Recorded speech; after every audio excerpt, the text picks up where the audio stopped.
Hello, welcome back to part 2, Utopias, Dystopias, part B of chapter 2. Remember the philosophies of technologies, instrumentalism and determinism?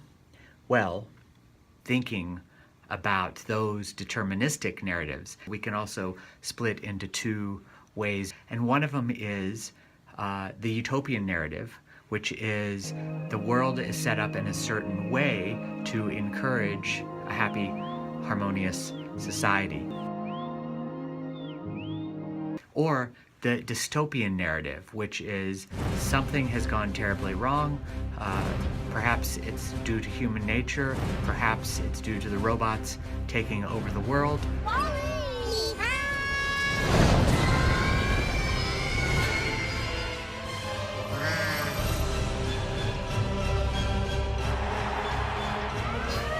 Arrest that robot! In a dystopian narrative, we might find people who are curmudgeonly, very suspicious of new technology. I felt a great disturbance in the force, as if millions of voices suddenly cried out in terror and were suddenly silenced. In fact, they might take it a little too far and not just resist technology, but work to actively destroy.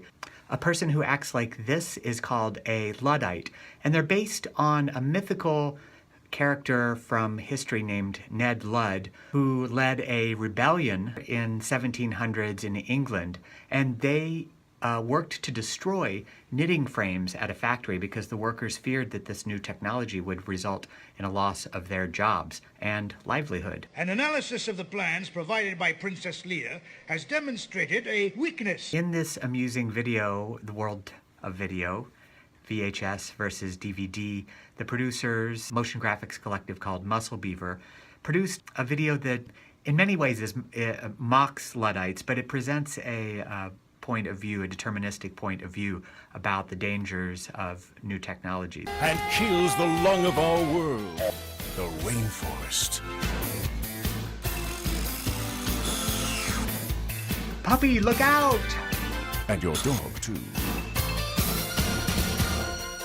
But there is an important distinction between a Luddite and somebody who adopts new technology or new innovation very late in the process. At the opposite end of the spectrum from a Luddite is someone who Neil Postman describes as a technophile. That is, somebody who uncritically accepts and loves all new technologies without really thinking through what some of the consequences are. Everett Rogers in 1962 came up with adopter categories, which shows a curve of the innovators, the people who are willing to take risk. These are inventors. The early adopters who follow the innovators but play an important role because they are the ones who help diffuse the innovation.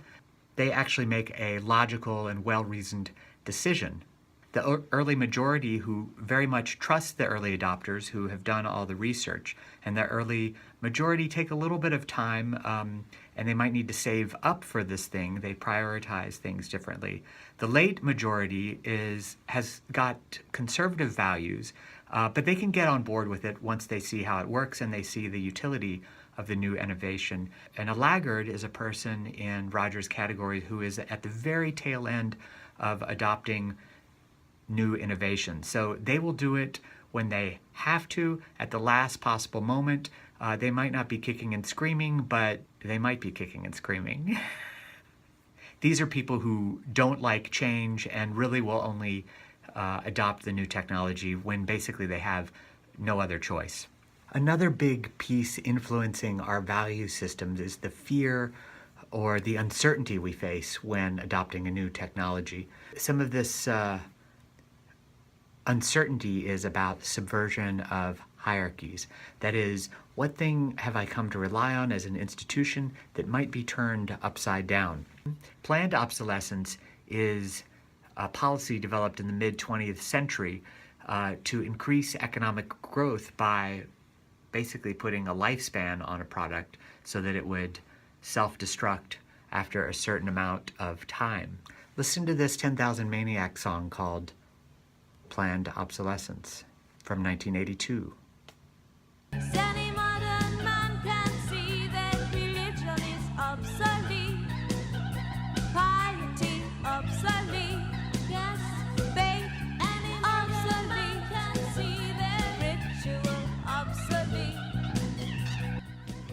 Tell me, what do you think may become obsolete in the near or distant future as a result of these kinds of subversions of hierarchies?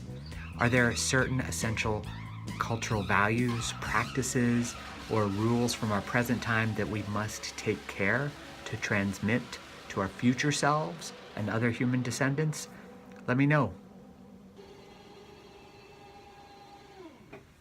Until next time, I will see you on the internet.